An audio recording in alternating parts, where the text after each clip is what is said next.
자, 여기 이제 그 양무개혁, 다시 할게요. 예.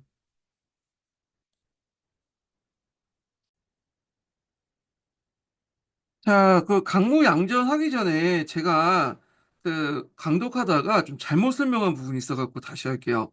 여기 제가 잘못 읽었어. 단발령 관련된 내용을 이제 제가 한번 쉬는 동안 이제 찾아봤는데, 단발령도 일시로 폐지됐다가, 그러니까 여기 제가 꽂힌 게 단발령이 폐지됐다라고 꽂혔거든요. 그래갖고, 뭐, 왜 그 아가파천 때 그때 이제 폐지됐는데 왜 또 여기 와서 또 폐지가 얘기됐나, 이렇게 했는데, 여기만 있다가 여기 뒤에 줄쳐놓고는 제대로 읽지 못했어요. 그래서 단발령도 일시로 폐지되었다가 다시 시행됐어요. 그래갖고 그 당시에 이제 위생 문제 등을 해가지고 단발령이 이제 어떤 전염병 예상, 전염병 확산에 도움이 된다. 확산 방지에 도움이 된다 해갖고 단발령을 아간판처 때 잠깐 일시 폐지되었다가 후에 다시 시행을 했고요. 이때는 좀 강력하게 시행을 했던 거죠. 예. 그래갖고 이제 요거 부분, 그래서 강무개혁 때 반발령을 실시했다. 다시 실시했다. 요거 좀 수정해서 이제 들어주시고요. 그 다음에 이제 또 하다가 행정구역 편제 관련된 내용인데, 자, 여기에서 이제 도제가 복구됐지만 갑오개혁 때 23부제를 최대 절충 일부 15제로 변경됐다. 이렇게 했는데, 제가 이거 찾아봤어요. 도제가 언제 복구했는가? 이게 왜 제가 이제 그 방점을 두면서 봤냐면, 요게 독재 복구 시기와 관련된 내용이 예전에 92년도 기출문에 나왔거든요. 그래서 이때 이제 어떻게 나왔냐면, 지방제도를 8도에서 23부로 개편했다. 이게 있어요. 이게 그러니까 대한제국 시기 때 있었던 사실로 설명 옳은 것은 이렇게 있죠. 물론 이거는 오답이에요. 오답. 음. 그렇지만 대한제국 시기 때 이제 관련된 설명이 나왔기 때문에 오답으로 이 지방제도 개편에 대해서 이제 상당히 이제 좀 약간 어 중요성을 좀 파악을 할 필요가 있는데, 자, 이때 이제 그 찾아보니까 8도에서 23도로 이렇게 편된 건 2차 가보개혁이죠. 여기까지는 큰 문제가 없는데, 여기에서 다시 23부에서 8도 체제로 바뀌게 된 거는 언제냐면, 8도가 아니라 정확히 말하면 13부 체제죠. 예, 8도는 이제 두 개로 나눠서 충청도, 경상도, 전라도를 이제 두 개씩 나눠가지고 이제 했잖아요. 남북도로. 그래서 13도 체제도 이렇게 바뀌게 된 거는 이 대한국제, 그러니까 대한제국제가 아니라 여기가 언제냐면 아간팔전식이에요. 이게 이제 아간파천 하고 나서 1896년에 13도 체제로 바뀌고, 그 다음에, 여기 이제 1897년이 이제 대한제국식이냐. 예. 근데 이제 여기는 일부로서 한성부를 뒀는데, 한성부의 위치에 대해서 한번 찾아봤어요. 근데 이제 한성부는 뭐 특별행정구역이긴 했지만, 경기도, 8도 체제는 경기도에 포함되어 있었고요.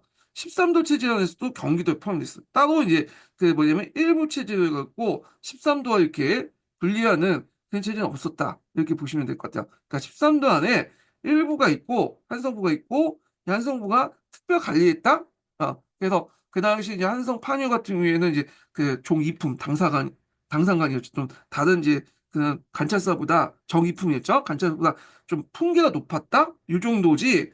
뭐 이게 뭐 따로 독립해갖고 13도 안에서 그 경기도 독립해갖고 일부를 만들었다. 그게 아니라 경기도 안에서 일부가 있다 이렇게 보시면 돼요. 그리고 부라는 명칭은 한성부가 있었던 게 아니라 찾아보니까 여러 개 있었더라고요. 그러니까 13도 안에서 여러 부들이 존재하고 있었어요. 물론 일제강점기 때 부하고 좀 성격이 다르지만, 예. 그래서 요게 일부 13도 체제가 아니라 요 강국개혁 때 원래 아가파천 시기 때 13도 체제가 변경되었다. 요게 정확한 거고 요거는 틀린 것 같아. 음. 그래서 이제 요건 강무개혁 때 있었던 건 아니라 13도 체제 변경은 대한제국이 아니라 그 뭐냐면 여기 아간파천 시기 때 1896년에 있었던 거고요. 예, 일부는 여기 독립된 게 아니라 요 경기도에 있었던 하나의 부로 이게 있다. 근데 다만 수도이기 때문에 특별 대접을 받았다. 요 정도만 정리를 해주시면 될 것 같아요. 그래서 이건 사실관계가 좀 틀리거든요. 그래서 이거 좀 봐주시면 될 것 같아요. 예. 자, 그래서 이렇게 이제 보시면 될 것 같고, 자, 그 다음에 이제 넘어가서 다시 이제 어디 보시냐면, 강무 개혁 관련된 중에 이제 그 강무 양전과 관련된 내용을 보겠습니다. 자, 몇 페이지 펴보시냐면요. 74페이지 펴보세요. 자, 대한제국 정부는 1898년 7월에 전국의 토지를 측량하기 위해서 양지함을 설치하고요. 1899년 6월에 충청남도 아산군에서 양전 사업을 실시했다. 당시 양전은 시주, 그 소유자와 시작, 장인을 구분해서 토지 소유 관계를 명확히 했고요. 예, 그리고 두락 단위를 사용해서 실측한 토지를 절대 면적으로 통일해 포기했다는 점에서 상당한 의미가 있다. 자, 그럼 두락이 뭐냐? 두락은 파종량을 의미하죠. 파종량. 음, 네, 파종량. 그래서 이제 이 두락제는 이제 역사적으로 볼 때 백제 때 두락제를 실시했다고 나와 있어요. 예.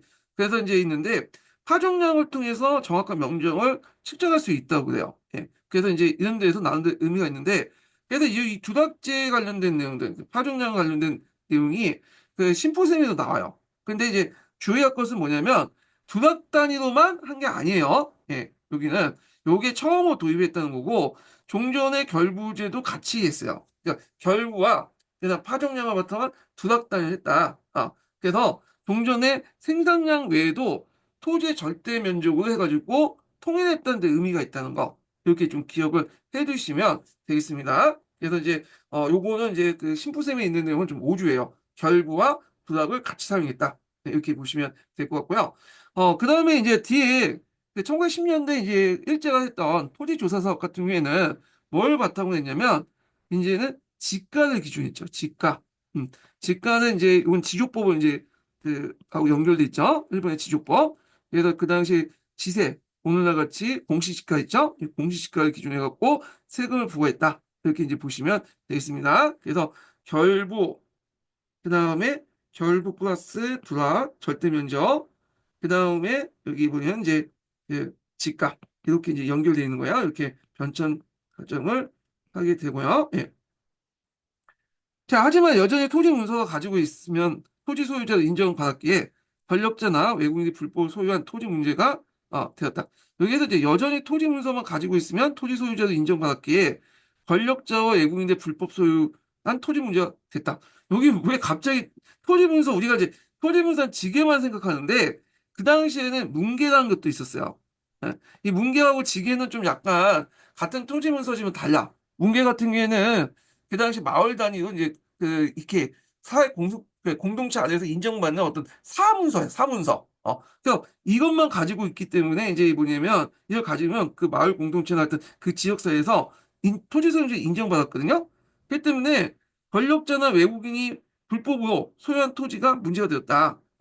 이렇게 이제 보시면 될 것 같고. 근데 권력자나 외국인들이 토지 문서만 가지고 있어도 뭐냐면 이게 이제 그 문제가 됐던 거죠. 그래서 외국인들은 이제 토지 소유권을 가지고 못하고 권력자들은 이제 뭐냐면 자기 마음대로 뭐 토지 문서 같은 것들 문계 같은 거 만들어갖고 하면 토지 소유권에 분쟁이 있을 거 아니에요.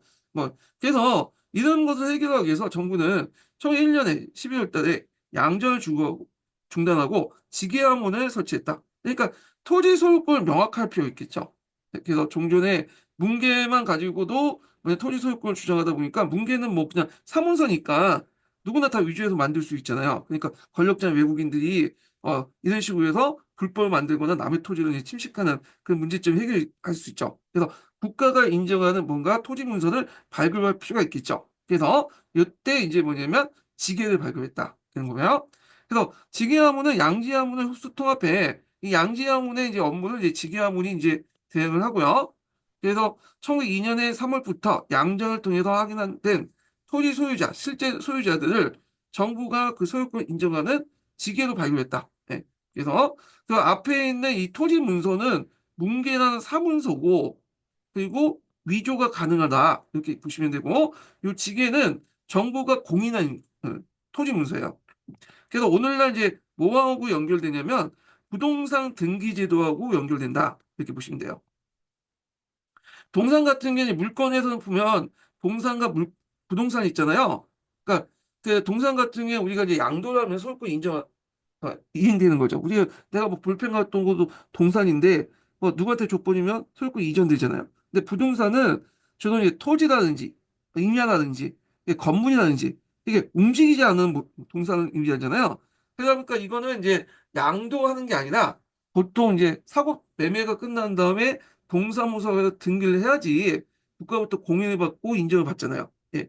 그래서 이렇게 지게를 발급하면서 금전에 문개 같은 사문서처럼 대충대충 하는 게 아니라 국가가 공인을 내주죠. 그러다 보니까 이제 위조라든지 사기라든지 이런 것들도 안전해지고 토지 매매를 원활히 할 수 있다. 이렇게 기억을 해두시면 되겠습니다. 자, 그래서 이거는 국가가 개인의 토지 소유권을 이제 법적으로 보장함으로써 근대적 토지 소유 관계를 확립되기 시작한 걸 의미한다. 자, 그래서 1904년에 너울전제 발발로 사업이 중단되었으나 정부는 그동안 전개 331개 군 중 3분의 2에 해당하는 지역의 토지를 조사 측량하여 이를 바탕으로 세금 23% 늘어났다. 그래서 3분의 2 정도는 뭐냐면 양전하고 지게를 발급했다. 이렇게 보시면 될 것 같아요. 그래서 요게 부족한 부분을 이제 1910년대 토지조사 사업에서 했다. 그래서 토지조사 사업은 넓게 보면 양전 사업의 어떤 그 확장판이다. 이렇게 보시면 돼요. 물론 이제 여기 양전에서 했던 이제 외국인 토지 소유 금지는 이건 제외하고 이렇게 이제 보시면 될 것 같고. 자, 근대화 추진에서 이제 군사 강화와 함께 역정을 뒀던 분야는 상공업 발달이었다. 자, 근대화 사업에 필요한 재원 확대를 위해서나, 그 당시 열강의 상권 및 이권 침탈을 대응하기 위해서도 상공업 발달이 필수적이었다. 그래서 1897년 이후 부산, 원산, 인천 등 기존의 계양장 외에 목포, 진남포, 군산, 마산, 성진 등이 추가로 개항됐고요. 개항장이 늘어나고 일본에 유입되는 자본이 늘어나면서 1994년에 비해 수출액은 3배, 수입액은 5배 정도 증가했으나 수입 초과로 무역 소지는 항상 적자였다. 자, 일본에 수입한 주요 상품은 면포, 금속 제품, 성냥 등이 공산품인데 특히 이제 여기 면포가 상당히 중요했죠. 면포. 그래서 처음에는 이제 영국산 면포를 사용했다가 일본산 면포로 바뀌죠. 예, 요건 나중에 경제사 할 때 좀 얘기해 볼게요. 그래서 대한제국의 주요 수출품은 당연히 쌀이죠. 그래서 쌀과 면포가 교환하는 무슨 체제? 미명 교환 체제가 형성됐다. 이렇게 이제 보시면 돼요. 그다음 콩 같은 것이 왜 이게 많이 했냐면 요거 이제 일본이 이제 그 당시 수출품 중에 하나가 뭐냐면 생사였어, 생사. 그래서 생사는 뭐냐면 누에코치 시이죠. 어. 그래서 이걸 통해서 이 비단을 만들잖아요. 근데 이제 일본이 이게 주요 생산품 중에 생사였는데 생사를 만들기 위해서 콩밭을 뒤엎고 갈았고 거기 뽕나무를 많이 심었어요. 그러다 보니까 콩을 이제 뭐냐면 자급자족을 할 수가 없는 거야. 그래서 콩 같은 경우에는 뭐 된장도 만들고 간장도 만들고 필수적이잖아. 그러다 보니까 우리나라에서 콩을 이렇게 수입해 갔다. 이렇게 보시면 되겠죠. 그래서 산업혁명기에 들어서 일본은 이것을 자국 산업의 가격 경쟁을 유지하기 위해서 하층민에게 이제 그 빈민층에게 식량을 공급했다. 그래서 보통 일본도 이제 산업화하는 과정에서 이촌 상동 형성이 일어나죠. 그러면서 이제 농업의 인구가 줄어들고 도시 인구가 늘어나잖아요. 그런데 이제 막단 도시 인구들을 여기 농촌에서 사기 원료 뭐냐 먹여 살리지 못하니까 그 부족한 식량을 그 우리나라에서 가지고 온 거예요. 그래야지 얘네들의 뭐냐면 임금을 어느 정도 저임금을 낮출 수 있죠. 근데 요게 이제 식량이 없고 이게 이제 식량 가격이 오르면 임금을 높게 줄 수밖에 없어요. 먹고 살아야 될 거 아니야. 그래서 저임금 노동자들을 이제 계속 유지하기 위해서 이 당시 생활 필수품이었던 그 쌀이나 콩을 뭐냐면 한국에서 가져갔다. 이렇게 보시면 돼요. 자, 이런 무역 조건 속에서 한국에 진출한 일반 상인들은 개항장을 거쳐온 산업망을 이제 확장하고 본국은행의 금융 지원을 받아서 한국의 대무역과 그다음 내륙상권을 장악했다. 그래서 이때 본국은행의 이제 대표적인 것들이 뭐냐면 제일은행이죠, 제일은행. 예. 제일은행. 그래서 원래 이 제일은행은 사립은행이었어요. 사립이었던 옛날 국유은행으로 바뀌는데 요때 이제 개항장에 이 제일은행들이 설립되면서 금융지원도 해줬다. 이렇게 이제 보시면 되겠습니다.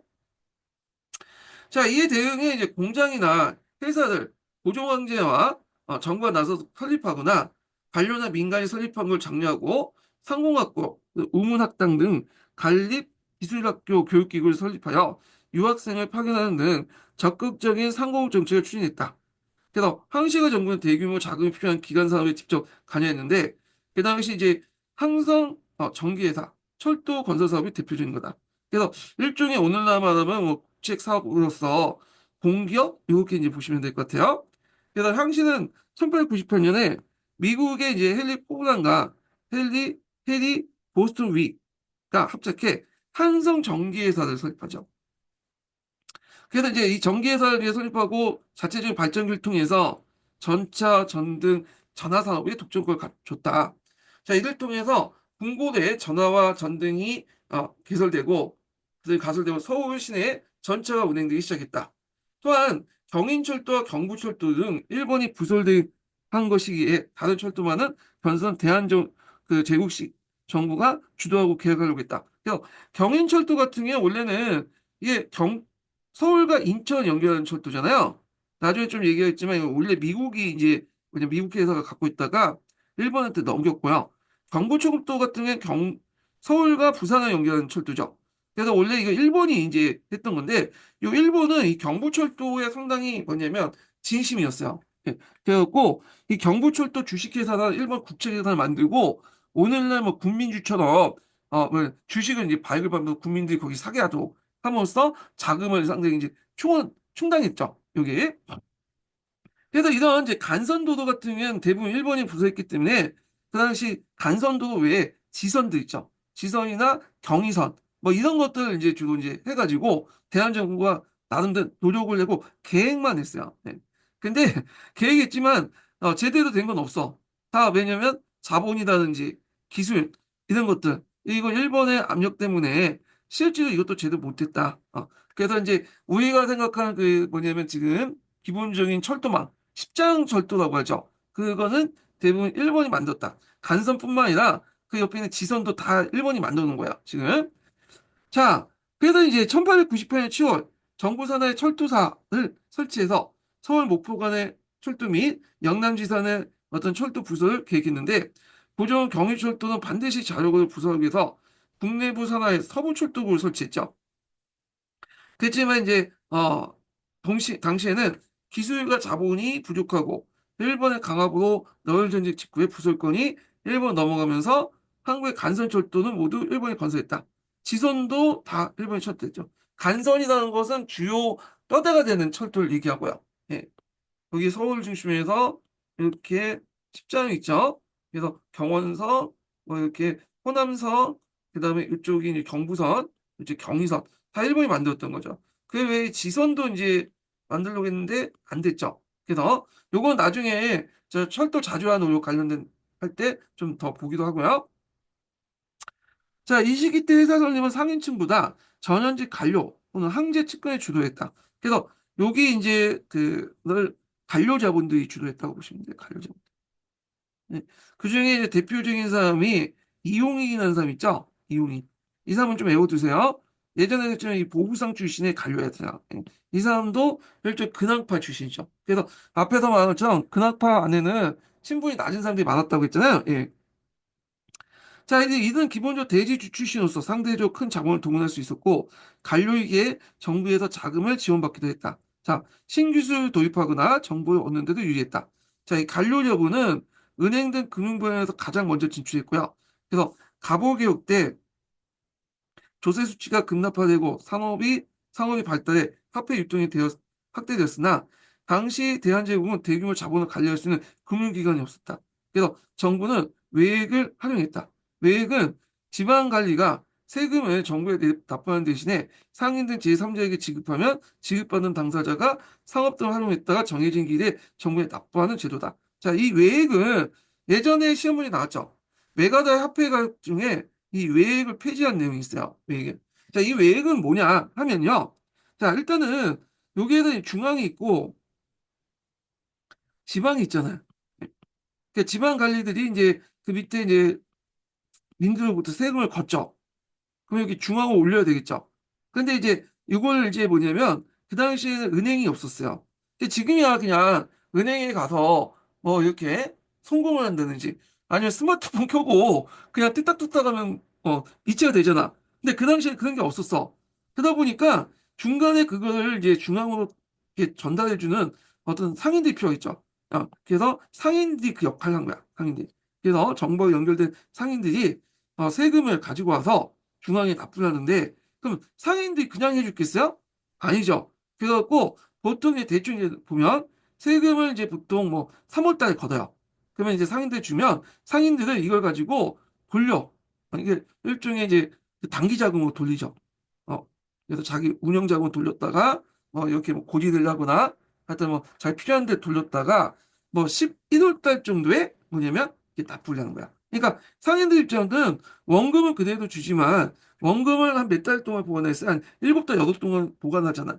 그걸 가지고 돈을 굴려서 이익을 얻거나 그다음에 자기가 필요한 그 단기 자본 같은 거를 운영 자본들을 하거나 그런 식으로 해가지고 뭐냐면 굴렸다가 이제 돌려주는 거죠. 이렇게 중앙에. 그래서 상인들 입장에서는 상당히 이득이 되는 거죠. 이득. 그래서 이게 세금이 소액이면 괜찮은데, 소액이 아니라 상당히 많잖아요. 그러니까 이제 했는데, 근데 문제는 이렇게 하다 보니까 이게 어머니만은 오늘날만은 뭐가 되는 거야? 유용이죠, 유용. 그래서 유용이고 또 일부 자금들은 안 갚아요. 받았다가 빼먹어. 중앙에 안 올려. 횡령이 되는 거죠. 그래서 뭐 유용까지냐 뭐 갖다 준 수수도 해갖고 이해를 할 수 있지만 행정 문제가 많이 생겨나.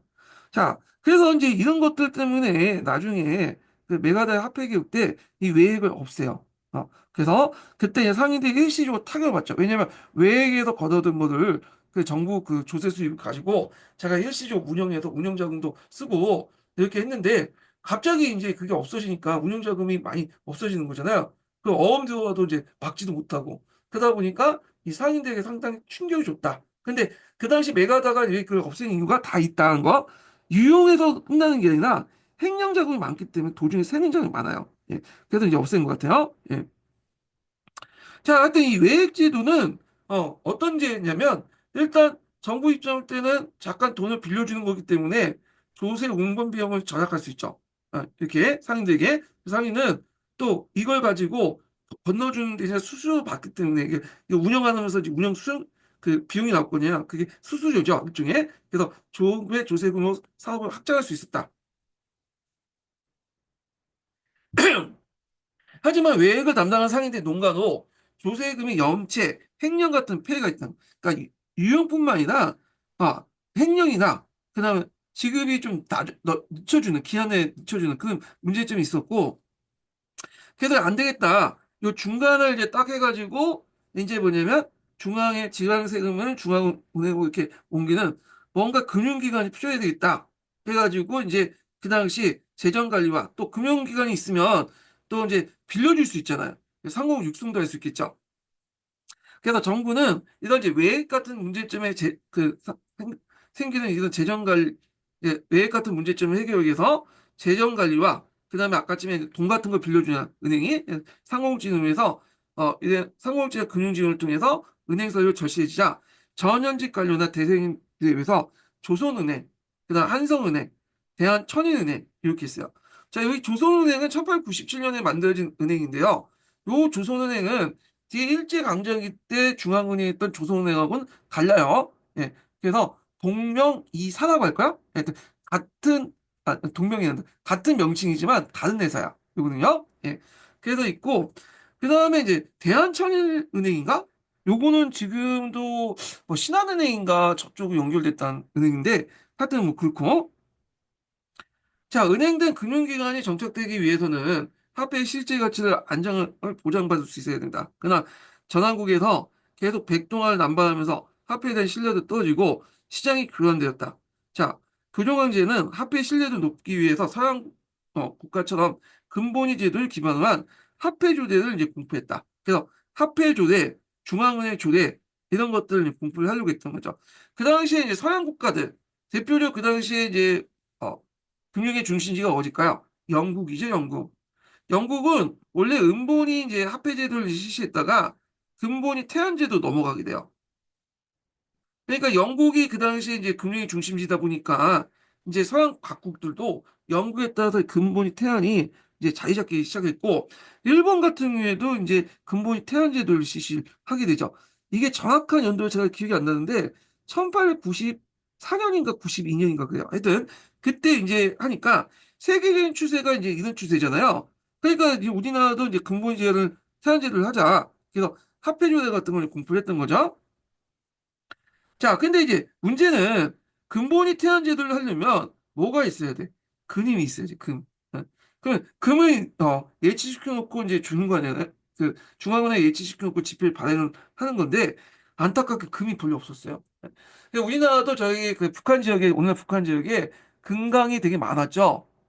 근데 이 금강들을 미국이나 일본이나 이런 제국주의 국가들이 차지하고 있었어요. 그래서 이들이 이제 여기 차지한 금강을 가지고 거기에서 금을 외부 발출했잖아요. 근데 우리나라에서는 자체적으로 금이 없었던 거야. 예. 자, 하여튼 소요된 막대한 자본은 차관을 도입해 충당을 했으나 실행되지 못했고요. 결국 우리가 이제 근본이 제도가 된 것은 일본이 제일은행이 설립할 때부터죠. 자, 일본은 제일은행은 1902년에 한국 정부 승인 없이 제일은행권을 발행해서 유통을 시켰어요. 자, 이 제일은행권이 상당히 특이한 화폐인데 요거는 일본 화폐예요, 근본적으로. 일본 은행, 제은행이 했기 때문에. 근데 일본에서는 유통되지 않고요. 조선에서만 유통됐던 화폐야. 아주 특이한 화폐죠. 예. 그래서 1902년부터 해서 이게 아마 1910년까지 유통이 된 걸로 알고 있어요.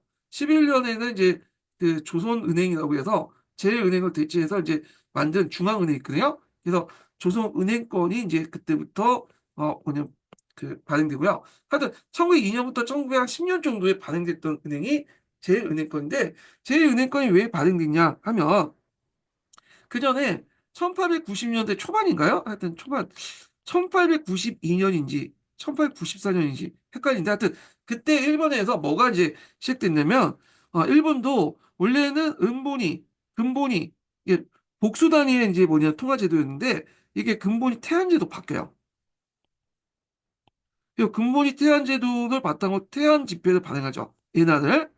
자, 근데 그 당시 일본도 금이 그렇게 많지가 않았어요. 예. 그다음에 금에 예치한 만큼의 그만큼 비례 갖고 발행을 해야 되잖아요. 태안 제도를. 그러다 보니까 초창기 때 금이 그렇게 많지 않고 그때 발행한 그 뭐냐 엔화도 그렇게 별로 많지 않겠죠. 근데 국내에서 쓰기도 빡한데 이게 해외 유출하면 디플레이션이 일어나잖아요.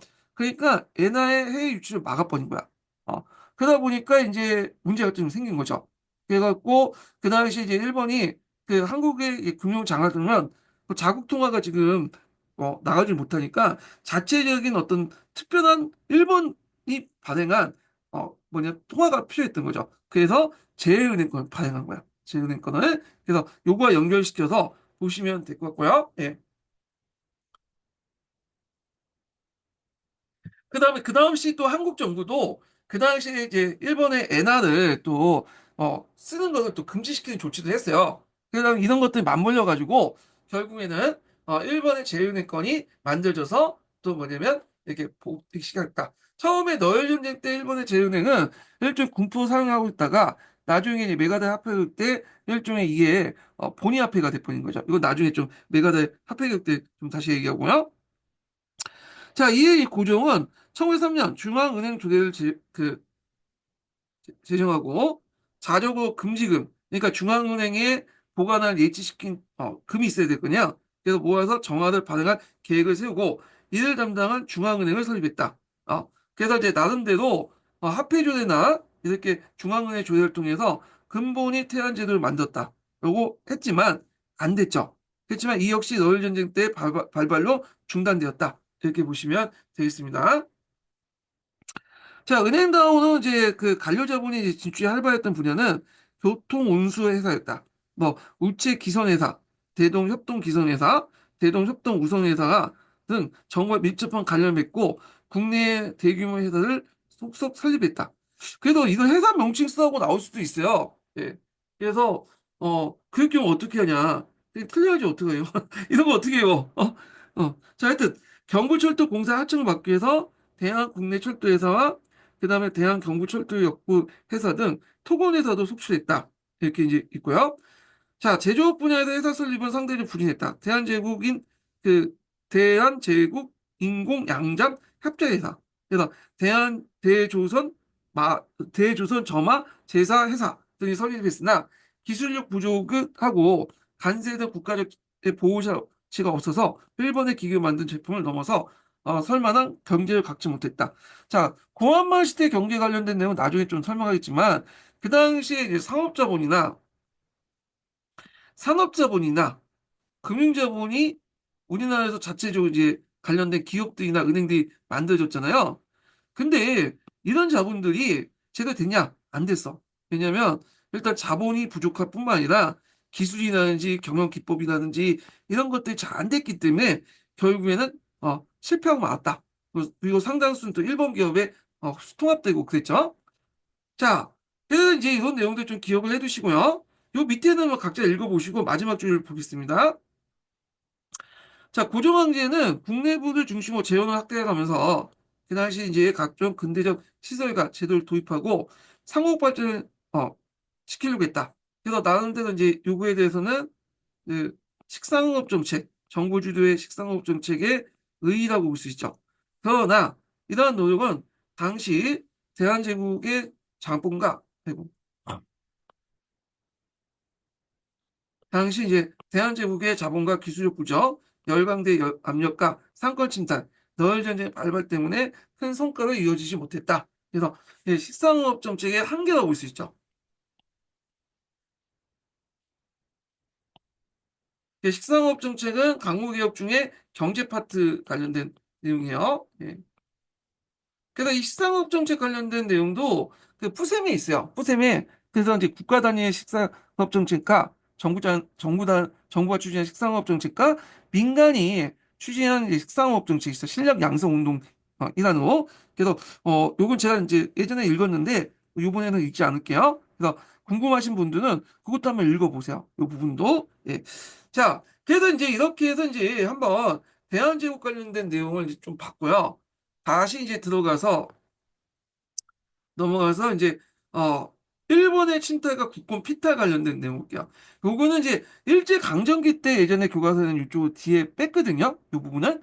근데 아마 여기에서는 정치사를 중심으로 해서 그런지 요게 이제 먼저 실어놓고 그 다음에 뒤에 보면 경제, 사회 이런 식으로 얘기를 다시 편집한 것 같아요. 그래서 잠깐 보면 이 디베르 같은 경우에는 이제 따로 이렇게 해서 경제사를 앞부분에 해놓고 이렇게 이제 했는데 이거 그 다음에 일본의 국권 침탈이거든요. 좀 교과서마다 좀 다르긴 하는데 요거는 이제 여기 뭐야?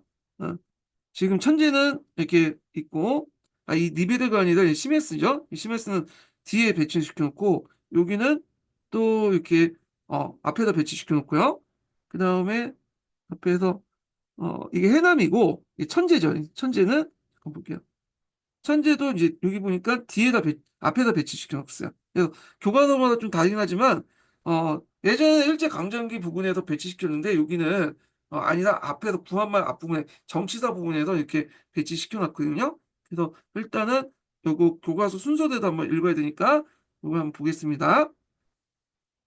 자, 일제강점기 때 관련된 그러니까 일제강점기가 아니라 그 당시 국권 피타 관련된 내용이 예전에 뭐 한일의정서인가요? 네. 한일의정서 때 한번 관련돼서 시험 문제 나왔거든요. 근데 그 중요성에 비해서 은근히 그게 시험 문제 잘 안 나오더라고요. 예.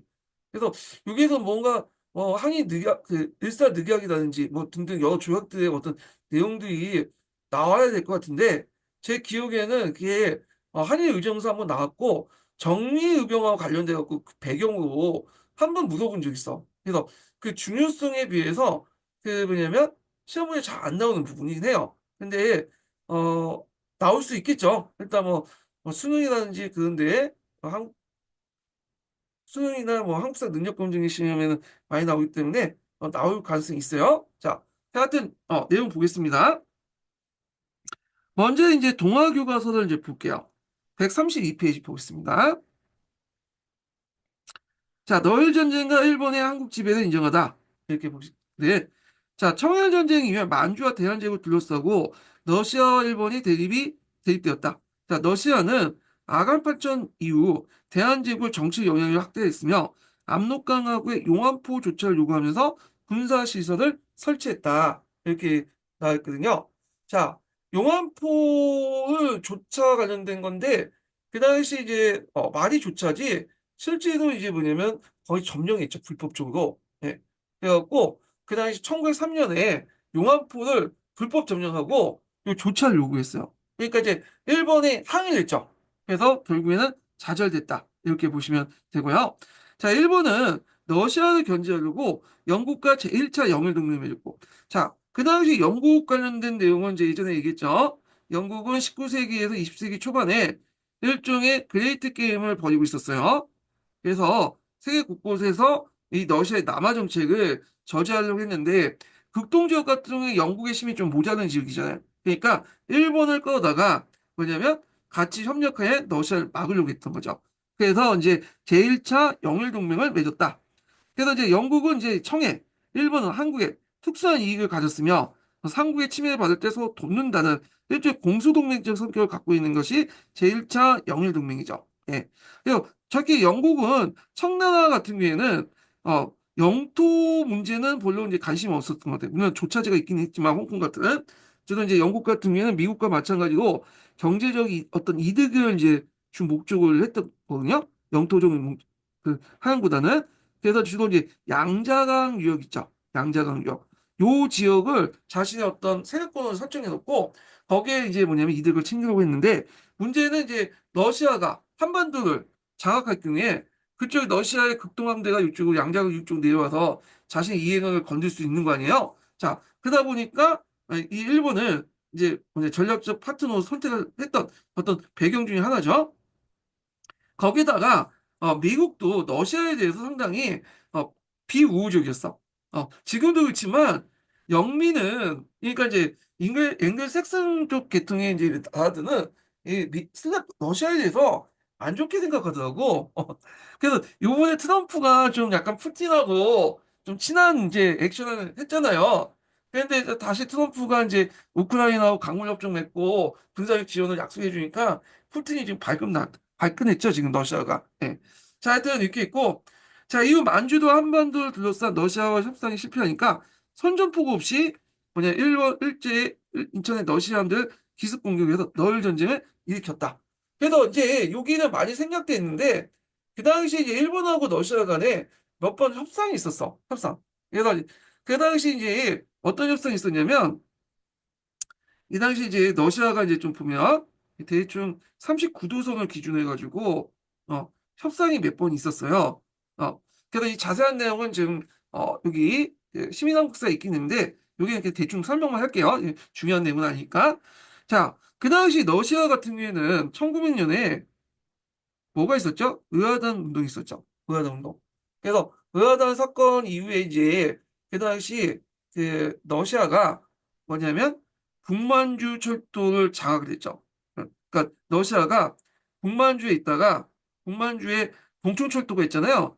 거기 이제 지키고 있었는데 요 부대가 이제 만주까지 내려오게 돼요. 만주까지. 그래서 그때 의아단 사건에 진압한 후에 다시 철수를 해야 되는데 철수를 안 하는 거야. 어. 그래놓고는 그 이후에 이제 일본하고 이제 협상을 하게 됐는데 그때 이제 러시아가 군대가 이제 만주를 점령한 이후에 한반도를 그 39도선을 일본이 제일해요. 이 39도. 그래서 여기는 일본의 세력번영 하고 여기는 이제 여기는 러시아의 세력번영을 하고요. 그러니까 자기가 만주를 먹겠다는 거죠. 그리고 39도와 만주 사이의 요 지역을 뭐냐면 일종의 완충지대로 하자. 그러니까 일본이 무슨 개 같은 소리냐. 우리는 한반도 다 먹으려고 했는데 당연히 거부하죠. 예. 그래갖고 결국에 실패하게 돼요. 예. 그래서 이제 일본이 다시 역지하는 게 뭐냐면 너네들 이제 북만주는 너네들 먹어라. 동충철도 있으니까. 근데 대신에 여기 뭐냐면 한반도 전체는 우리 세권을 하자. 그리고 요 남만주 일대를 일종의 뭐냐면 봉금 그 세권 그 완충지도 하자. 이런 식으로 이제 제를 하니까 당연히 뭐냐면 거부하죠. 러시아가. 요 만주 다 먹으려고 하니까. 그 후에도 몇 번 옥신각신 하니까 결국에는 이제 이게 정치적인 어떤 딜도 안 되니까 결국에는 군사적 해결 방법을 채택하게 되고 그래서 일본이 이제 뭐냐면 러시아 협상을 이제 실패하니까 선전포고 없이 곧바로 전쟁을 이제 시작했다. 그래서 인천에 러시아 함대를 기습 공격을 해요. 그래서 여기 보면 예전에도 얘기했지만 일본에 대해 전멸 특공이 뭐냐면 선전포고 없이 그냥 하는 거야. 선전포고 없이. 그래갖고 하도 일본 애들이 그런 식으로 하니까 헤이그 회의에서 나중에 이제 선전포고 적어도 선전포고는 좀 신사답게 전쟁하자 했는데도 불구하고 뭐 나중에 뭐 태평양 전쟁 등등 해서도 선전포고 없이 그냥 하죠. 일본 애들은. 자, 그래서 이제 너일 전쟁을 했다. 그래서 이제 전쟁 직전에 이제 대한제국은 중립을 선언했어요. 그래서 대한제국은 1903년 12월과 1904년 1월에 국제사회에 대한 전식 국외 중립선 이미 이제 3년은 이제 일본하고 러시아가 싸울 거는 기미가 보이고 그다음 싸움이 시작되다 두 번에 거쳐서 국외 중립 전식 국외 중립을 선언했고 이를 이제 영국, 프랑스, 독일, 이탈리아, 청나라가 승인했는데 뭐 중립을 선언하든 말든 그거는 의미가 없죠. 힘이 없는데 뭐 중립이라는 의미가 어디 있어요? 예.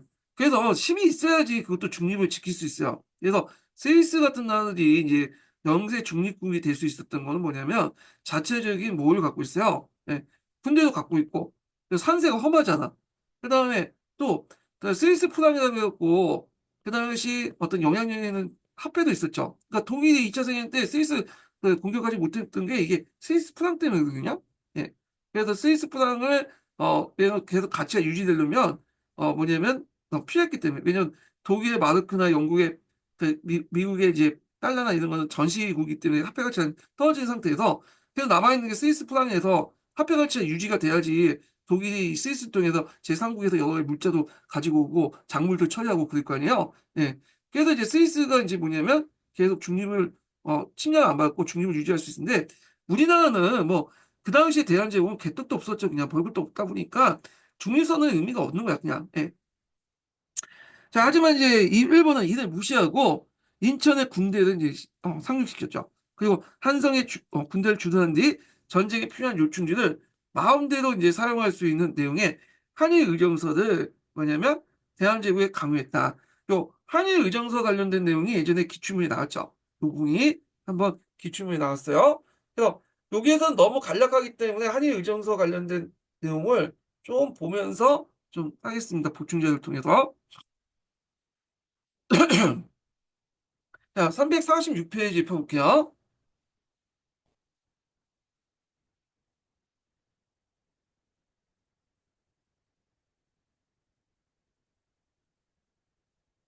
자, 여기 보면 이제 한일 의정서 있는데, 자, 일단 의정서란 뜻은 뭐냐면, 나라를 대표하는 친권위원사에 체결된 국제관 공문서다. 이렇게 이제 보시면 돼요.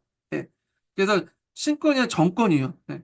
그래서 나라를 대표한 위원사에 체결된 국제 공문서인데, 아직까지 의정서는 비준을 이제 뭐냐면, 받지 않기 때문에, 그 비준을 해야지 이제 조약이 되는 거죠. 그러니까 조약 전 단계, 일종의 행정문서 정도 이렇게 보시면 돼요. 행정문서.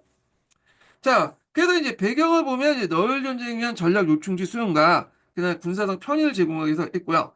그래서 이제 여기 내용 보면 정치 군사적 간섭을 합리화시키기 위해서 했던 건데 그래서 이제 시정 개선의 충고 정치 그러니까 내정 간섭하고 삼국과 조약을 했던 동의권 그다음에 전략상 요충지 임의 점령권 영토 점령을 하고 있다.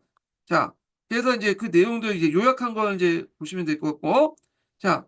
그 다음에 그 결과를 보면 이때 이제 조약을 맺을 때 삼국 간의 조약을 맺을 때 일본의 승인안을 맺어야 되잖아요. 그러다 보니까 기존에 이제 맺었던 러시아 간의 조약도 이제 아마 이게 소급 적용된 것 같아. 그래갖고 러시아의 조약과 이권을 다 폐기시켰어요. 예. 그래서 이제 있는데 러시아 같은 경우에는 이제 그 당시 1884년에 수호 통상 조약을 맺게 되죠. 네, 베베드 수완호 청라 간섭 없이 이제 중개 없이 맺게 되고 그 다음에 또 1888년에 그 다음에 육류 통상조약을 맺게 돼요. 그러니까 러시아는 통상조약이 두 개가 있어. 수로와 육로가 있어. 예. 그때 이제 예전에 얘기했던 미작설 관련된 그 조약 내용은 그 육로 통상조약과 관련된 거야. 그래서 이때 뭐 그 여러 지역들이 개흥인가 하여튼 그런 지역들이 개방이 됐죠. 예. 그래서 이런 걸 폐기시키고 자 일본은 군사 주둔시 일전 지역을 군영지에 사용할 수 있고 한국의 파견 주도권을 확보했다. 그래서 이제 그때 이제 그 일본군이 주둔했던 곳이 용산이 용산. 이 용산이 그 당시 상당히 전략적 요충지가 되는데, 자, 용산은 이제 잠깐 여기 보면 한성이 있고, 그 남쪽에 있죠, 용산이. 여기.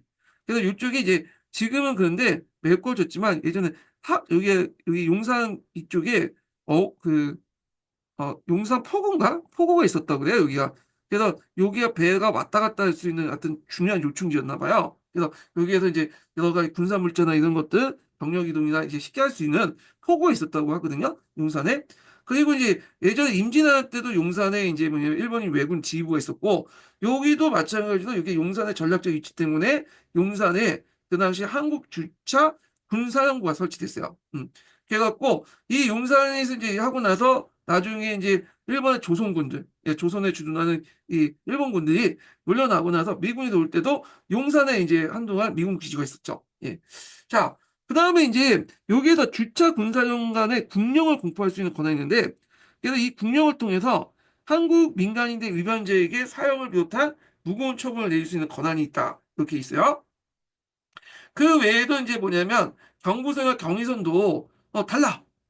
그래서 이제 경부선 같은 경우에는 이제 이미 가졌고 경의선을 뺏어갔죠.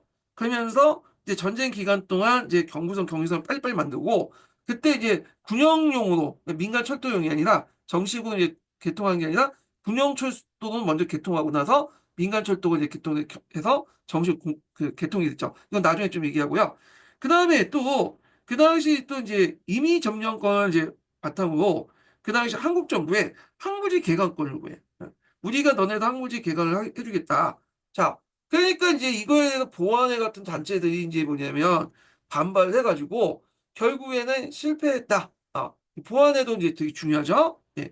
그래서 이제 이런 내용들 좀 기억을 해두시고요. 그래서 정직 관리와 유생대 경문상소, 한성신문 등 언론에서 논술과 기사, 그리고 7월 13일 조직된 보안회 농강행사, 대한협동회 등 한국 내 심한 반발로 그 당시 그들의 요구를 철회했으나 그 당시 이제 보안회 요구에서 철폐를 했지만 일본이 전제 조건을 한 게 있어요. 보안회 뭐냐면 해체다. 우리가 항문지 계획권 철회를 했으니까 결국에 보안회가 이때 이제 일본의 요구에서 뭐냐면 철회됐고 대신에 이제 항문지 계획권을 철회했죠. 그리고 보안회 외에도 그 당시 이제 또 만들어진 회사가 있어요. 농강행사라는 회사가 있죠. 그래서 이제 경제적 구국운동의 일환으로 농강 회사를 이제 관료자본을 통해서 만드는데 이것도 이제 일본이 항무지 개간권을 이제 하는 게 아니라 우리가 자체적으로 항무지 개간권을 하겠다, 개간하겠다 해서 만들어진 회사야. 근데 일본의 요청으로 요걸 이제 뭐냐면 처단하는 대신에 보안회와 농강행사도 동시에 처단했다. 이렇게 이제 보시면 되겠습니다. 자, 그래서 한일의정서 관련된 내용을 이제 좀 봤고, 자, 그 다음에 그다음 한일 협약 관련된 내용을 보겠습니다. 자, 일본은 전쟁에서 유리하지자, 그러니까 이때 전쟁은 너일 전쟁이죠. 예. 자, 대한제국은 제1차 한일협약을 이제 뭐냐 강제로 맺도록했다. 그래서 이제 재정, 외교, 고문, 용빙에 관한 협정서. 그래서 이때 이제 그 고문들이 많이 왔는데 그 대표적인 고문이 외교 고문이었던 미국의 스티븐슨. 그 다음에 재정 고문이었던 일본 메가타가 이제 파견해요. 대한제국의 외교와 재정을 본격적으로 간섭했다. 자, 이 스티븐슨은 미국인이요. 예. 근데 이제 이 사람이 이제 한국인 고문을 왔고 한국 정부 돈을 받고 했는데 일본인 추천을 받고 이제 일본인 추천을 받고 왔기 때문에 당연히 일본의 어떤 이제 뭐냐면 공로 활동했죠. 예. 일본의 외무성 고문 활동했던 중에 대한제국 외교 고문 역할을 했는데 이 외교 고문 역할에 돈을 받았으면 우리를 위해서 해야 되는데 일본이 이제 추천해갖고 이제 했기 때문에 그 당시 일본을 위해서 했어요. 그래서 일본은 한국 지배를 지지하고 국제적으로 일본의 우호적인 여론을 조성했다. 쳐 죽일 놈이죠, 완전히. 그래갖고 나중에 이제 저쪽 미국에 가갖고 한국인들은 일제의 어떤 통치 아래 행복하게 살고 있다. 이런 식의 망발하는 바람에 이제 암살당했잖아요. 그리고 나중에 좀 얘기하고. 자, 그다음 일본인 메가다의 화폐. 게요. 이렇게 좀 기억을 해주시면 되고 이건 나중에 좀 다시 얘기하겠습니다. 그러면 제1차 한일협약 관련된 내용을 이제 여기 너무 짤막하게 돼 있으니까 이걸 좀 정리해서 좀 볼게요. 자, 배경을 보면 항우지 개간권 철회 대신에 고문간 초빙을 강요했고, 그 다음에 이제 널 전쟁이 일본에게 유리하게 전개했고요. 그다음 조선 식민지화 방안인 대한방침과 대한시설 강령 등 이런 것들 결정을 실천하기 위해서 그 당시 한국 정부에 외국 고문과 제종 고문의 채용을 의무화했다.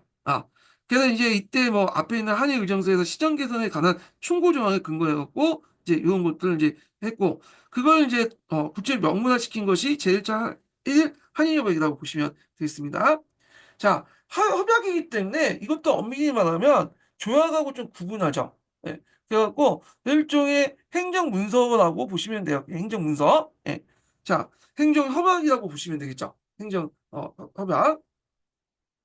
자, 그래서 이제 주요 내용을 보면 이제 재정과 외교 부분에 일본이 추천하는 고문을 파견해서 내정갓을 심화시켰고요. 그래서 일본이 추천한 일본 한 명, 재정 고문은 이렇게 해가지고 했고, 자, 그래서 이제 한국의 내정 간섭을 이제 내정을 지배하게 되고, 그때 이제 메가다와 스티븐스를 이제 파견했고, 그리고 이제 원래는 조약에는 메가다와 스티븐스만 이제 이렇게 파견됐는데, 조약에 명시되어 있지 않은 여러 부서에도 파견했어요. 그래서 군사고문에 이제 나 확보고문에 경찰고문에 등등 이런 고문에 이제 많이 파견됐고요.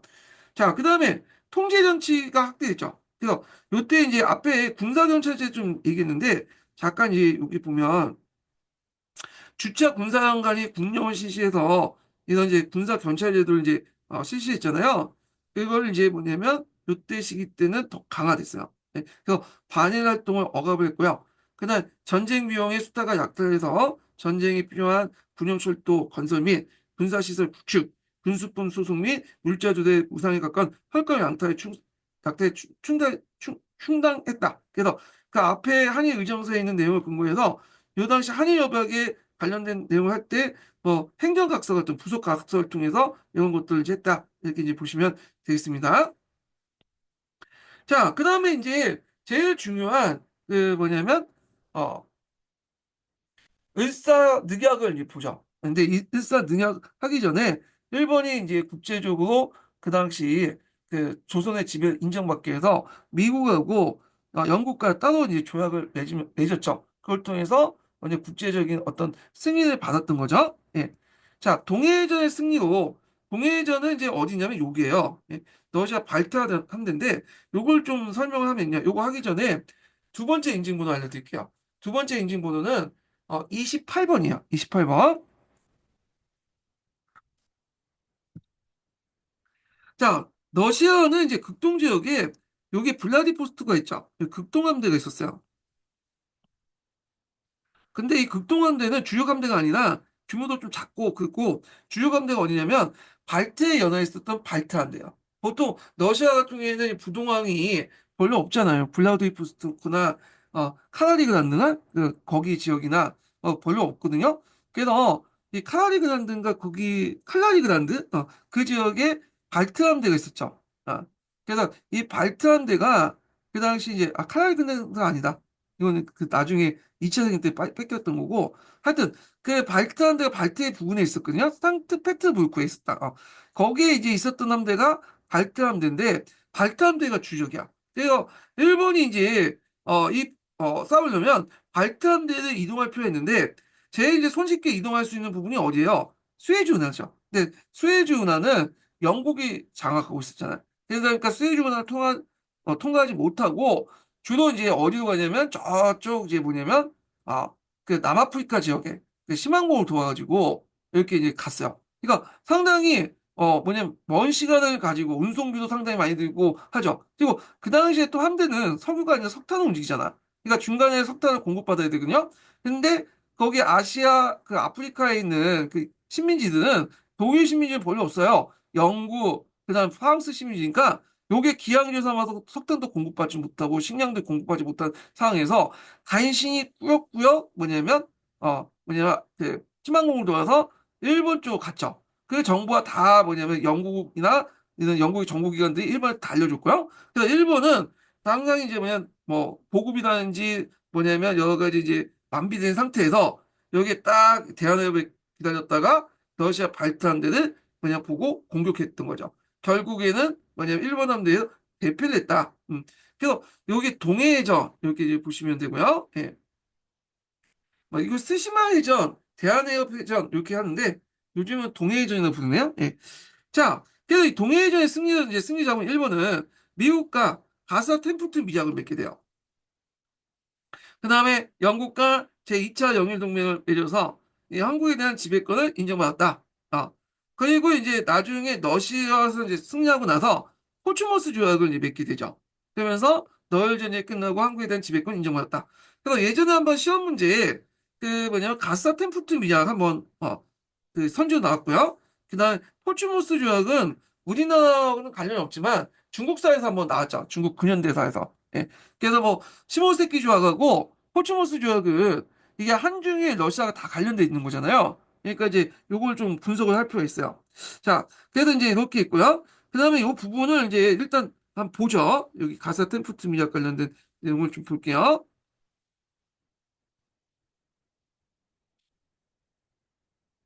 자, 가스타 템프트 미약은 뭐냐 하면 그 가스라는 외무장관과 그 다음에 이제 미국의 템프트는 국무장관이 맺은 미약이에요. 예. 그래서 이제 이렇게 있는데 이때 이제 가스 템프트는 나중에 대통령이 됐던 사람이죠. 이 사람 템프트 대통령. 그리고 이 사람이 그 필리핀을 한때 이제 필리핀 장관으로 있었던 사람이었거든요. 그래서 이제 여기 보면 템프트가 그때 맞아. 이거 좀 약간 잘못 얘기했는데 템프트가 국무장관도 했고 템플트가 그 전에 뭐냐 필리핀 장관도 하고 있었어요. 예, 실제로 거기 총통이었기 때문에 그 당시 이제 가스 외무장관하고 이제 맺었던 건데, 자 필리핀과 조선의 상호 지배를 인정했죠. 그래서 남아 정책을 서로 승인했다. 그래서 필리핀의 미국 지배를 인정하고, 그다음에 일본의 조선 지배를 인정하고, 특히 이제 극동 지역 같은 경우 아직까지는 뭐 미국이 그만큼 핵능력이 강하지 않았던 시기다 보니까 일본의 도움이 좀 필요했던 거죠. 러시아를 막기 위해서. 자, 그래서 이제 이렇게 있다가 이게 원래는 미작이었는데 이게 미작이잖아요. 나중에 이제 그 24년에 알려지게 돼요. 그래서 이제 있고 그 다음에 영일동맹을 맺게 되죠. 제2차 영일동맹. 그래서 한국에선 일본, 인도에선 영국의 우위권을 인정했다. 그래서 이런 영일동맹을 맺게 됐다. 좀 기억을 해두시고요. 이 영일동맹은 자체적인 시험 문제 나오진 않았지만 그 당시 대한매일신 뭐 배대에 관련된 내용에서 한번 언급됐었잖아요. 예. 그래서 이제 이게 세계사적 영일동맹을 맺고 있다가 나중에 워싱턴 조약 때 영일동맹이 이제 깨지게 되죠. 이건 나중에 제 세계사 할 때 다시 좀 얘기를 하고요. 자, 그 다음에 이제 이렇게 있고, 그 다음에 이제 여기 보면 이제, 6조부터 좀 볼게요. 현재 전개되고 있는 너일 전쟁에 대해서는 대영 제국은 계속해서 엄정 중립을 유지하고, 그 당시 이제, 이때 대영 제국은, 주 대상이 이제 러시아가 아니었어요. 그때는 독일이었죠, 독일. 그래서 삼국협상이 맺어지고 막 그때 아니에요. 그러니까 이제, 대영 제국 입장일 때는 이 너일 전쟁에서 참전한 이유는 없죠. 러시아하고 근데 관계가 악화될 필요는 없잖아요. 예, 공동의적인 이제 독이 있으니까. 예, 그러니까 엄청 중요하는데 또 이제 일본 고전할 때 지원을 해주겠다는 거야. 그래갖고 이제 오늘날 뭐하고 비슷한 미국이 우크라이나 지원 방식과 똑같다고 보시면 돼요. 러시아의 갈등을 피하기 위해서 뭐냐면 직접 군대는 파견하지 않지만 뒤에서 여러 가지 무기들이나 이런 것들 재정적 지원을 해주잖아요. 예, 그래서 마찬가지예요 그 당시. 그래서 일본에 때 상당히 많은 재정적 지원을 많이 했어요. 특히 일본은 그 당시 돈이 없는 상태에서 전쟁을 하려면 채권을 팔아가지고 이게 이제 돈을 뭐냐면 얻어야 될 거 아니에요. 근데 일본 채권이 그렇게 그 뭐냐면 높지 않았어요. 신용도가. 그러니까 이걸 이제 영국이나 미국의 이제 금융기관들이 채권을 보증해 준 거야. 그러니까 일본 채권이 팔렸다고요. 미국의 영국의 채권 시장이나 미국 채권 시장에서 예. 그만큼 큰 이제 뭐냐면 도움을 줬다. 이렇게 보시면 되고요. 자, 그다음 포츠머스 조약인데 이 포츠머스 조약 같은 경우에는 이거는 이제 중국사와 관련돼서 이제 좀 더 그때 살펴보고 있지만 여기는 간단하게 좀 언급할게요. 그래서 이제 그 포츠머스라는 이제 조그만 동네가 있어요, 미국에. 그래서 거기에서 이제 미국 대통령이 중재를 해서 이제 그 맺었던 건데 주요 내용을 보면 일본의 한국 지배 인정, 그다음에 그 만주의 동청철도 있죠. 이런 것들을 이양하는데 엄밀히 말하면 이때 동초철도 전반을 이양한 게 아니라 남만주철도 부분을 이양한 거죠. 예. 이건 나중에 좀 얘기할게요. 그래서 장충 이남의 그 선을 이양했고, 그러니까 동청철도 남만주 지선은 이제 이양했다 보시면 돼요. 그 다음에 사할린 남부를 하향했다. 이렇게 보시면 되고, 사할린 남부 이렇게 있고 이때 이제 사할린 남부가 일본에 갔다가 나중에 러시아가 이제 돌려받죠. 2차 세계 끝난 후에 소련이. 자, 그래서 이제 요렇게 이제 보시면 되겠습니다. 자, 그래서 이제 요거 외에도 뭐 여러 가지가 있긴 있는데, 요거는 중국사 할 때 좀 다시 얘기를 해볼게요. 요 부분은. 자, 그 다음에 이제 넘어가서, 어, 보겠습니다. 자, 을사늑약의 외교권 상실하다. 이렇게 있거든요. 예.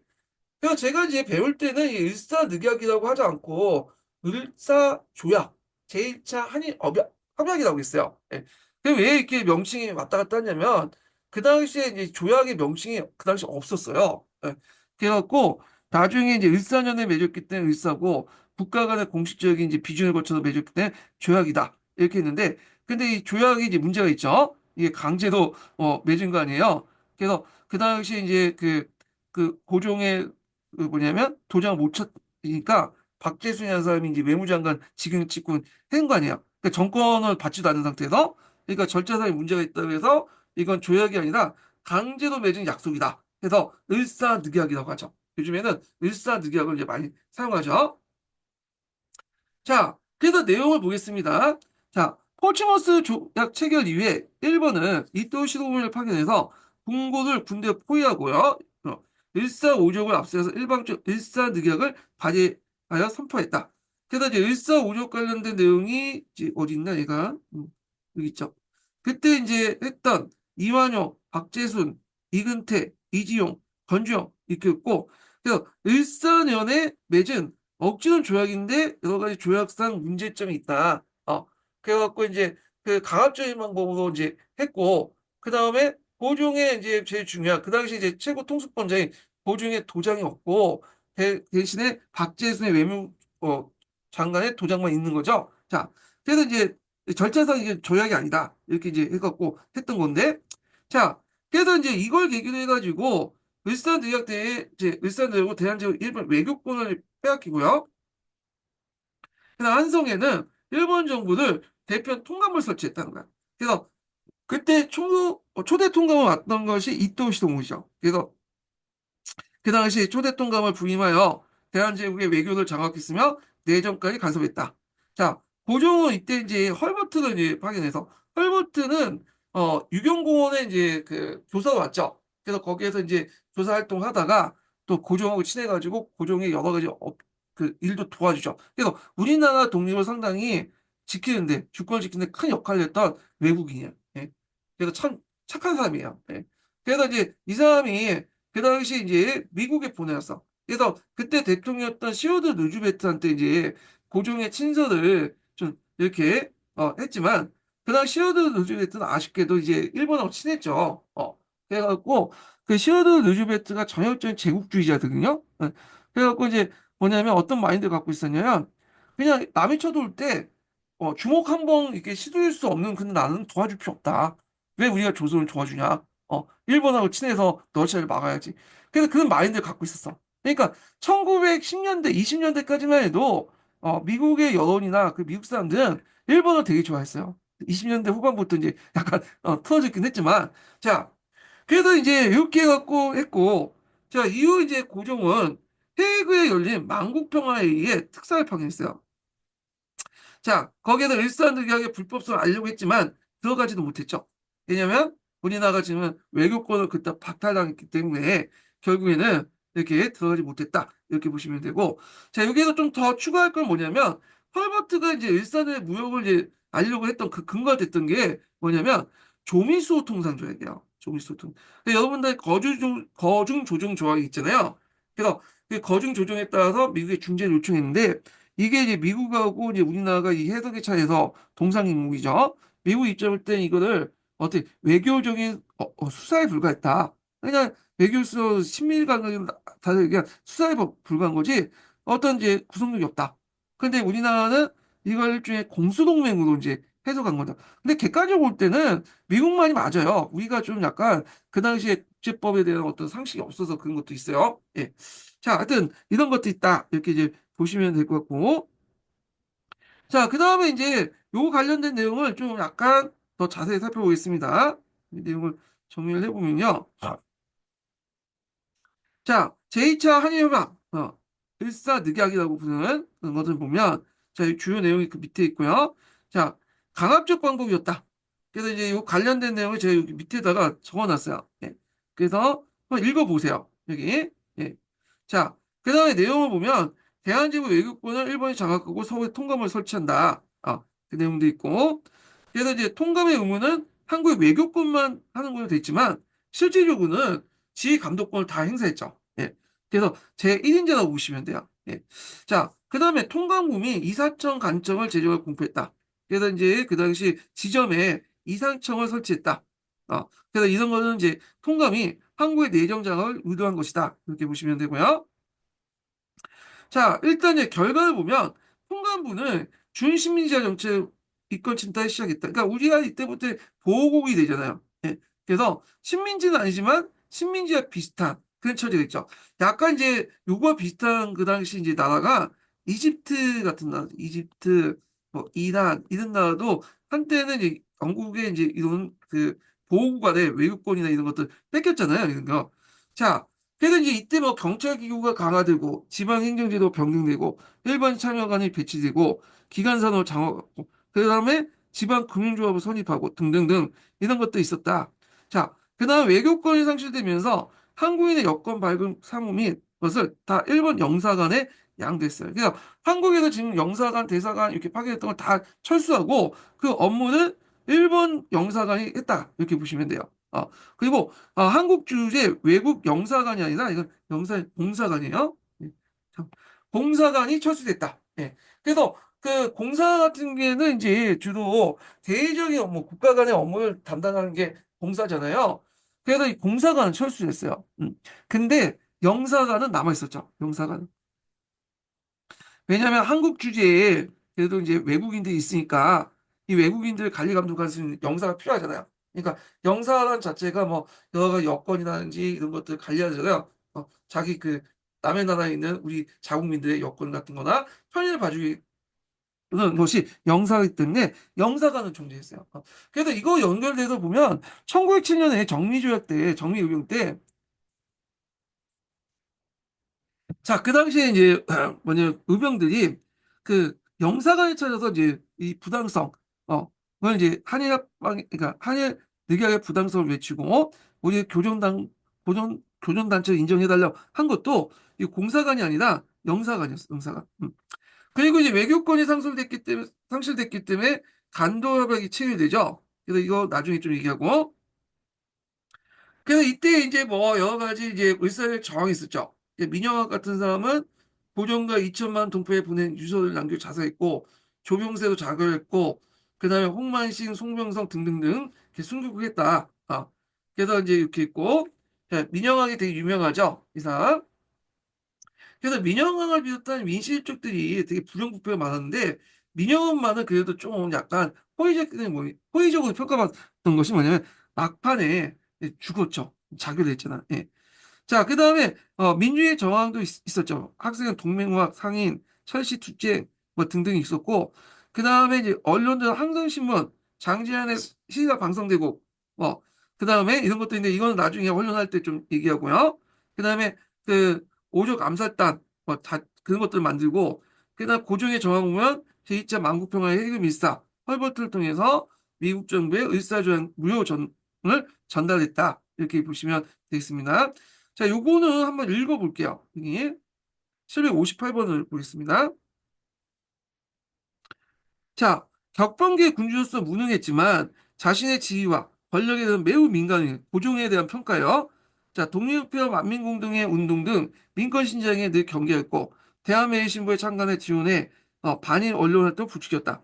너일 전쟁 중 1904년 12월에 주미 한국공사관 공무였던 리더걸 통해서 이게 1905년 8월에 이승만을 미국의 한국에 지원을 요청해. 이승만을 그때 한국에 보냈어요. 잘 알려지지 않은 사실인데 이승만이 그 당시 이제 뭐 그 정부에 대항을 했다가 사형 선고를 받게 되거든요.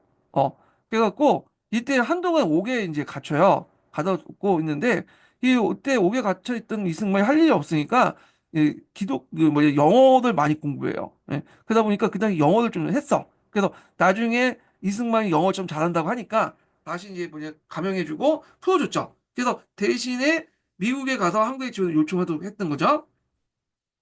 그래서 너울 강화 조약이 체결될 무렵 고종은 한국 독립 지원을 요청하려는 미사를 프랑스와 미국에 파견했으나 상해 인자에서 일본 측에 탐지되어 도중에 좌절되었고요. 을사조약에서 고종은 끝내 이를 비준하지 않았고 체결된 직후에 헐버트를 통해서 한일 간의 소위 보호조약이라는 보호를 전문 미국 정부에 전달케 했다. 1907년 6월 헤이그에서 제2차 만국평화회의를 열었을 때 고종은 신인장과 친서를 주어 이상설, 이준, 이희종 세 사람을 밀사를 파견했다. 자, 일본의 통감 정치에 대한 항의로 첫째 모든 정치는 한국 황제의 승낙 없이 멋대로 뭐냐면 했고 이게 뭐죠? 잠깐만 써놓고도 했네. 한국 황제의 승낙 없이 멋대로 했다. 어, 둘째, 일본인이 육해군의 무력을 배경으로 한국의 압력을 가고 있으며, 셋째, 일본이 한국의 폭력과 풍습을 파하고 있다. 뭐, 이런 식으로 해갖고 이제 했고요. 자, 그래서 이제 이렇게 이제 관련된 내용들 파악을 했고, 그 다음에, 을사조약 때 이제 했던 의병은 을사병호의병이 나죠. 이게 1905년이 을사년이고, 병호년이 1906년이에요. 예. 그런 것들 이제 좀 기억을 해 두시면 되겠습니다. 다시 돌아와서, 대한제국 일본의 국권을 뺏기다. 이렇게 좀 볼게요.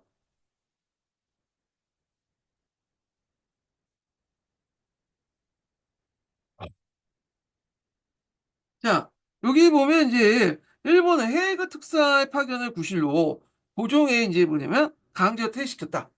요거 예전에 한번 시험문에 나왔죠. 그래서 보통 정미의병 있죠, 정미의병. 정미의병의 배경 중에 하나가 그 당시 고종이 해외 특사를 했다.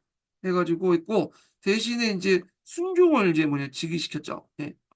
자, 순종이 즉위한 뒤에 일본은 한일 심영학을 강요했다. 정미 7조약이라고 이제 하는 건데 그 결과 통감이 추천한 일본인 차관이 각부의 뭐냐면 실권을 장악했으며 대한제국의 군대로 관계에 해산됐다. 네, 그래서 이제 정미 7조약 관련된 내용을 좀 보겠습니다.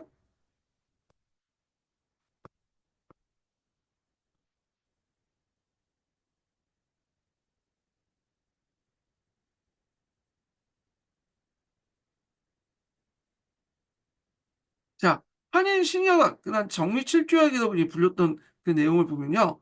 자, 배경은 고종의 강제 퇴위죠.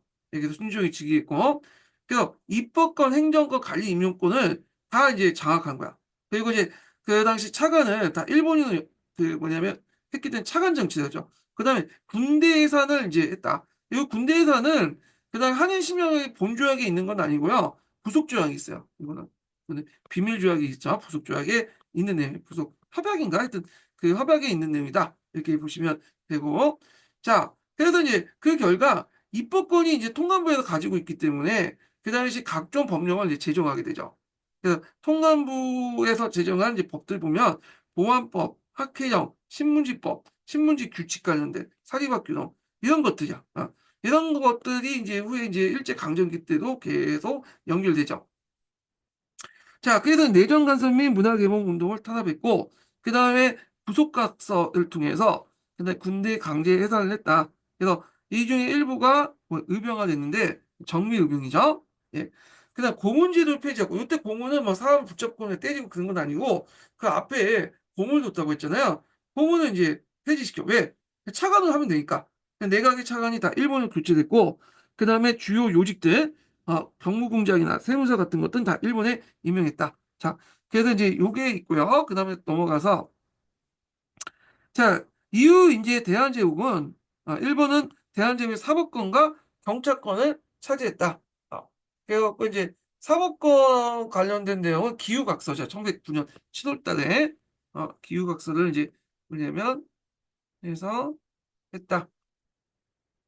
경찰권은 1910년 6월 달 이렇게 있죠.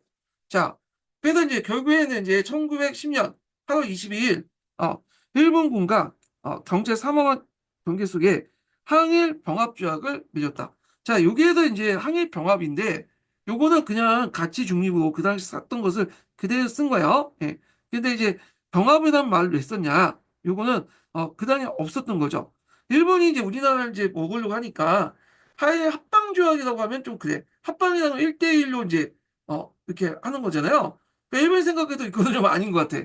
그렇다고 해서 현실 그대로 병탄 조약 이렇게 해버리면 어떻게 했어? 강제 뺏는 거죠. 또 이미지가 좀 그렇죠. 근대 문명 국가로서의 어떤 일본의 어떤 이미지가 훼손될 거 아니야. 그러니까 고민하다가 병합이라는 말을 이제 만들었죠. 병합이라는 말은 강제받는 병탄과 합방 말을 뭐냐면 같이 플러스 시킨 거죠. 병과 합을 해서 병합조약이라고 했다. 그래서 한일 병합조약이라고 이제 읽어야 되지만 실제로 뭐라고 해석해야 된다? 한일 병탄조약이라고 해석을 해야 된다라는 거예요. 네. 그래서 한일 병합조약을 읽었지만 왜냐하면 그 당시에 객관적으로 이제 병합조약이기 때문에 그런 거죠. 실제로 그렇지만 어떤 의미로 읽어야 된다? 한일 병탄조약으로 해석해야 된다. 이렇게 보시면 돼요. 그래서 8월 22일 날 항일 병합 조약을 이제 뭐냐면 했는데 이것도 이제 절차적으로 문제가 있어요. 예. 그래서 순종의 도장이 찍혀 있지만 그 당시에 이제 행정 그 절차 과정을 보면 순종의 도장 찍고 거기에다 이제 이름을 써야 되거든요. 근데 순종의 이름이 없어. 예. 자, 하여튼 8월 29일 날 이 조약 입각에서 정식으로 이제 뭐냐면 우리가 식민지가 됐죠. 8월 29일 날 조약이 공포되면서 순종의 태의가 선포되면서 대한제국 일본의 식민지가 됐다. 국권 핀탈이 됐죠. 이걸 국치라고 하죠. 그래서 이거 여기는 안 나와 있는데 국치를 이제 상징하는 게 뭐냐면 경국궁에 일장기가 걸려 있는 거야. 태극기가 아니라 일장기가 걸려 있는 거야. 그래서 이러면 경복궁이라는 게 단지 궁궐이 아니라 문이나를 상징하고 있잖아요. 예. 그래서 뭐 이렇게 있고요. 자, 그 다음에 그 밑에 헤이그 밀사 관련된 내용인데 여기 좀 보겠습니다. 2인종 입법은 각자 보시고 자, 1907년 네덜란드 헤이그의 세계평화 논의학에서 만국평화에 이르렀다. 자, 고종은 일사늑약의 무를 알기 위해서 이준, 이상설, 이종을 특사합하겠는데 여기에서 이제 이렇게 출발 이준이 이제 갔다가 이상설이 이제 블라디보스토크에서 하고 이인족이 이제 여기가 외국을 잘했어요. 제 정원특인데 그래서 헤이그를 도착하고 했는데 자, 하여튼 고종은 일사늑약의 무를 알려고 이준, 이상설, 이종을 특사합하게 됐고 1907년 6월 25일 헤이그에 도착했다. 그리고 그 의장과 각국 대표단을 탄원서를 보냈지만 일본의 방해와 열강의 외면으로 회의에 참석하지 못했죠. 그럼 이제 우리가 이제 외교권이 이제 박탈되기 때문에 그렇죠. 자, 이후 특사단은 외국 언론인 등으로 일본의 침략성을 전 세계에 폭로했다. 그래서 그 당시 이인종은 그 당시 이제 각국 기자단에게 연설하여 호응을 얻고 기자단이 대한제국을 지지하겠다는 성명서를 만장일치로 채택했고요. 그래서 이주는 이제 여기에서 합병을 걸려 죽었고 그 다음에 이상설과 이이종은 독립운동했어요. 그래서 이상설은 나중에 얘기했지만 만주나 연해주에서 상당히 이제 독립운동 많이 했거든요. 이거는 나중에 좀 얘기할게요. 예. 자, 그래서 이제 이런 내용들. 그다음에 이제 그 뒤에서 하면 흐름을 보는 한국사 해가지고 일본 국권 핀타에 관련된 것들 있죠. 제1차 그 당시 영일동맹이죠. 일본 1차 영일동맹을 맺어서 프랑스와 독일 간섭을 했고 러시아를 견제하려고 했고 자, 여기 제1차 합의가 있죠. 그래서 여기에서 이제 외교 재정 고문 같은 것들 확인 내용이 있고요. 그다음에 여기 2차 영일동맹이죠. 그래서 너일 전쟁 종료 직전인 1905년 8월에 일본과 영국이 그 2차 영일동맹을 맺게 되는데 한국과 일본에 대한 독점적 권리를 서로 인정하고 그 다음에 그 너일 전쟁에 이제 지도를 해주겠다. 이 전쟁에. 근데 이미 이제 그 영일동맹 맺을 때부터 그 당시 이제 그 뭐냐면 지원 많이 해줬어요. 그래서 그걸 다시 명시해야 되는 게 제2차 영일동맹이라고 보시면 돼요. 그 다음에 가사 템프트 미약 이렇게 있는데 미국의 육군 장관했던 템프트는 육군 장관인가? 하여튼 그래요. 제가 그때 국무장관으로 잘못 아닌데 하여튼 육군 장관. 그러니까 이 사람이 필리핀에 한번 통치를 했던 필리핀 장관도 했거든요.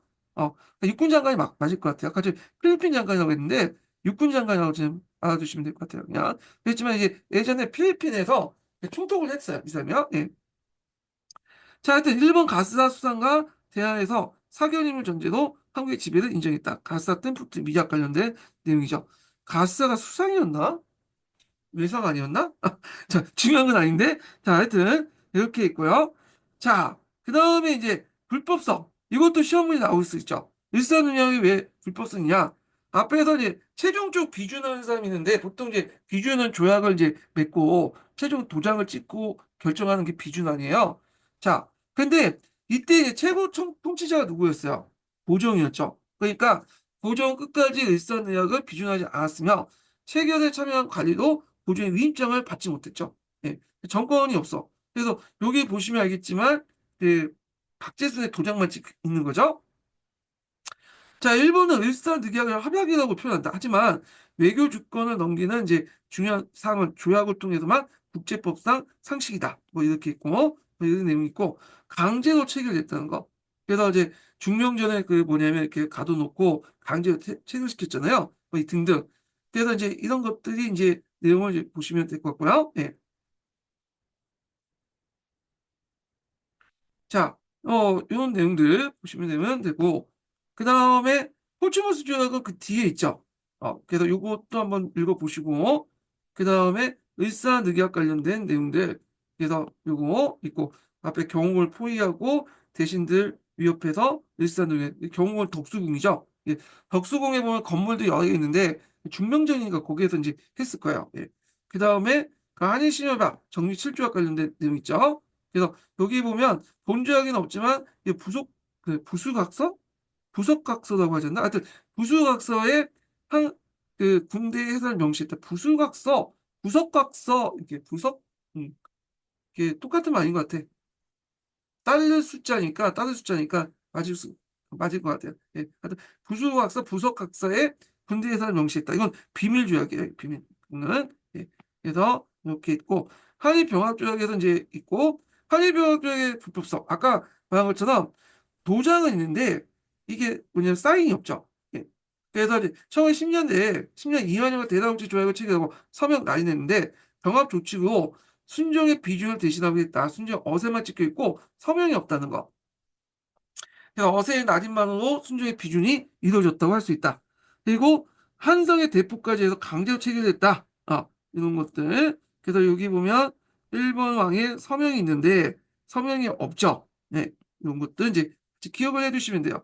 그래서 문제가 이제 좀 약간 이런 식으로 나올 수 있죠. 흑사한 의학의 불법성. 이거 한일 병합조약의 불법성 이렇게 있고 여기 한일 병합조약이 있지만 뭘로 해석해야 된다? 한일 병탕을 해석해야 된다. 이렇게 이제 보시면 돼요. 이건 아마 그때 그냥 객관적 팩트니까 이렇게 언급을 한 것 같아요. 이거는. 자, 그래서 이제 이렇게 해서 이제 한번 봤고, 자, 그 다음에 이제 넘어가서, 한일 병탄 조약을 맺을 때, 그때 이제 그 내용을 좀 볼게요. 어떻게 반응했나. 중요한 건 아니지만, 자, 이때 이제 한일 병탄 조약 관련된 내용을 할 때, 이때 많은 사람이 또 자결했죠. 네. 그래가지고, 그때 이제 했는데, 그때 이제 누가 또 자살을 했냐면, 이게 안 나왔는데, 여기, 잠깐만요. 매천 한현이라는 사람이 자살했어요. 네. 매천 한현. 그리고 그 매천 한현 예전에 매천 야록이라고 해서 책을 썼잖아요. 이걸 소식을 듣고 이 사람이 이제 자살을 했죠. 그래서 요거는 이제 죽을 때 쓴 절명시 관련된 내용이고요. 그 다음에 이제 요거에서 한일 병탄에서 적극적으로 이제 가담했던 단체들 있잖아요. 예. 그래서 이제 좀 보면 여러분도 알다시피 이제 무슨 단체예요? 일진회. 얘는 일진회 있죠? 네, 일진회하고, 잠깐 이거 있어. 정리한 게 있는데, 음. 자, 그때 일진회 같은 게 이제 있는데, 유신회하고 진보회 같은 것들이 이제 있다가, 여기 보면 일진회 통합이 됐죠. 예. 그래서 이제 있고, 자, 그래서 일진회가 있고, 그 다음에 이제 이들이 이제 뭐냐면 적극적으로 있고, 대한협회라는 단체도 적극적으로 또, 같이 했죠. 대한협회 좀 나중에 얘기할게요. 자, 그래서 있고, 나중에 이제 일본이 병탄하고 나서 일진회니 대한협회니 뭐 이런 거 다 이제 해체시켰죠. 왜냐면 원망의 대상이 되다 보니까 이거 괜히 놔뒀다가는 요거도 못 수 있잖아요. 그러다 보니까 일진에 관련된 내용을 다 폐지시켰고요. 여기에서 좀 눈여겨볼 게 이용구인데 이용구라는 인물이 시청교를 만들었거든요. 이게 동학의 한 부라고 볼 수 있는데 일종의 동학교주의 친일파들 모아갖고 만든 단체예요. 그래서 이 사람이 진보회를 만들었고 진보회를 이제 관련된 기술들이 거기 그 시민한국사에 있는데 거기 내용이 좀 잘못된 기술들이 좀 있더라고요. 예. 그래갖고 요거는 제가 팩트 체크 방에 올려놓을게요. 그러니까 밑에 있는 줄은 많은데 위에 있는 본문 내용이 좀 틀려. 네. 그거는 나중에 뭐 중요한 건 아니니까 이거는 나중에 체크방에 팩트 체크방에 올려놓겠습니다. 자, 그 다음에 이제 넘어가서 여기 다른 교과서 내용을 볼게요. 자, 요거는 좀 쉬었다가 진행을 해볼까 합니다. 예.